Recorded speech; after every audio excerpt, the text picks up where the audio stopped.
দর্শক বন্ধুরা, আমি কবিতা, হানি কিচেন বাই কবিতাতে আপনাদের সকলকে স্বাগত জানাই।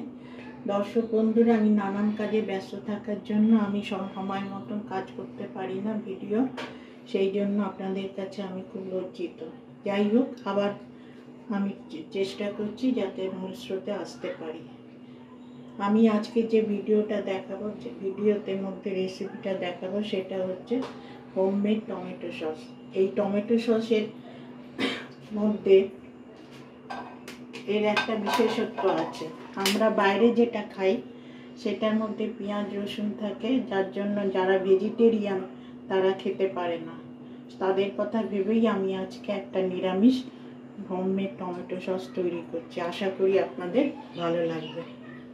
আজকে নিয়েছি 1 কেজি টমেটো, আর আদা সামান্য, গোলমরিচের গুঁড়ো, চিনি, লবণ, প্লেন লবণ, রক সল্ট, আর টমেটো, লঙ্কার গুঁড়ো, দারচিনির গুঁড়ো, আর ভিনেগার। এটাই হচ্ছে মেন ইনগ্রেডিয়েন্ট। এবার আমি কাজটা শুরু করি।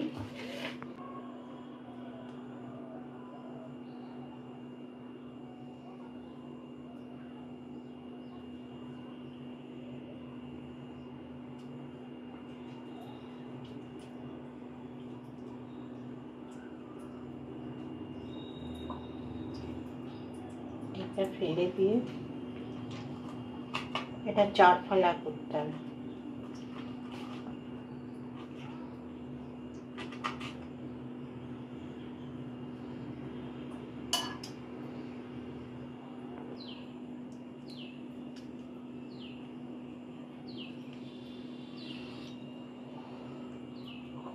সবগুলো করতে হবে।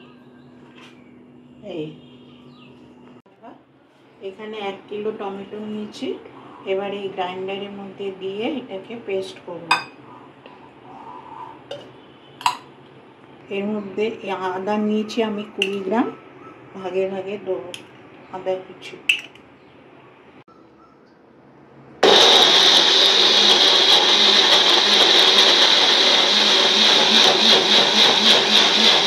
হ্যাঁ, এই যে পেস্ট হয়েছে। এবার এইভাবে আর একটু, এটা ছোট যেহেতু সেই জন্য 2 ভাগে করছি। পেস্ট হয়ে গেছে। এবার আমি ছাঁকনি দিয়ে ছাঁকবো। ছাঁকনি দিয়ে না ছাঁকলে এর ভেতরে যে ফাইবারগুলো থাকে সেটা খারাপ হয়।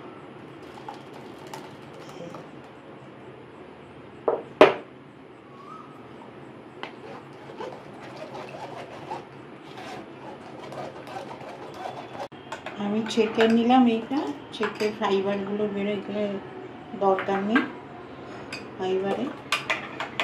ফাইবার থাকলে খেতে ভালো হবে না, তৈরিও ভালো হবে। এখন এটাকে জাল দেবো। আর আমি 20 গ্রাম আদা নিয়েছি। এখন এটা জাল দেবো।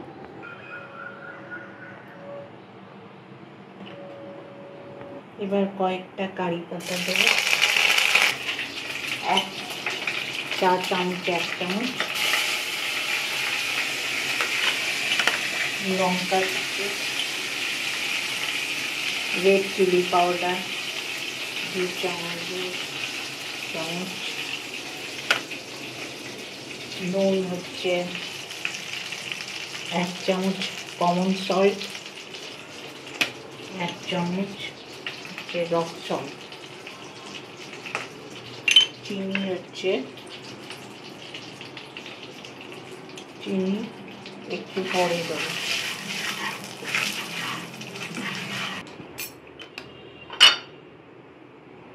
এবার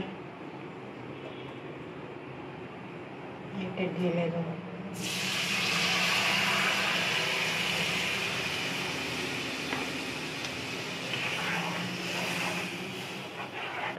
এটাকে এখন ঘন করবো যতক্ষণ না জলটা বেরোচ্ছে।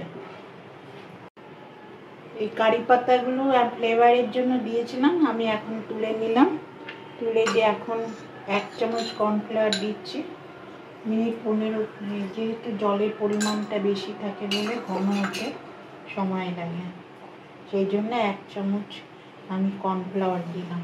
এবার চিনি দিচ্ছি 3 চামচ, পুরো বাটি, 1 বাটি মানে 3 টেবিল স্পুন চিনি দিলাম, 3 টেবিল স্পুন, এই 1 বাটির মতো। আর একটু দারচিনির গুঁড়ো,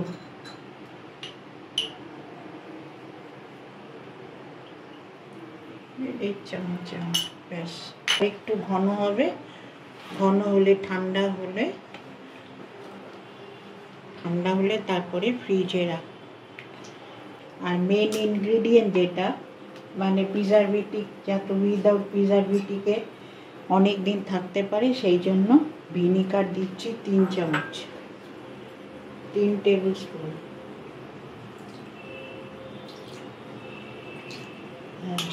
এই যে মিনিট 5 করে এটাকে নামিয়ে ঠান্ডা করে ফ্রিজে রাখবো। হয়ে গেছে, একদম ঠান্ডা করে জারের মধ্যে বা শিশিতে ভরবো। এটা ফ্রিজে রেখে 2 মাস নিঃসন্দেহে খাওয়া যাবে। হোমমেড টমেটো সসটা তৈরি হয়ে গেছে। আশা করি আপনাদের ভালো লাগবে। ভিডিওটা যদি ভালো লেগে থাকে তাহলে লাইক করবেন, শেয়ার করবেন, অবশ্যই সাবস্ক্রাইব করবেন। এখন এটাকে ঠান্ডা হয়ে এসছে, এখন শিশিতে ভরে ফ্রিজে রাখবো।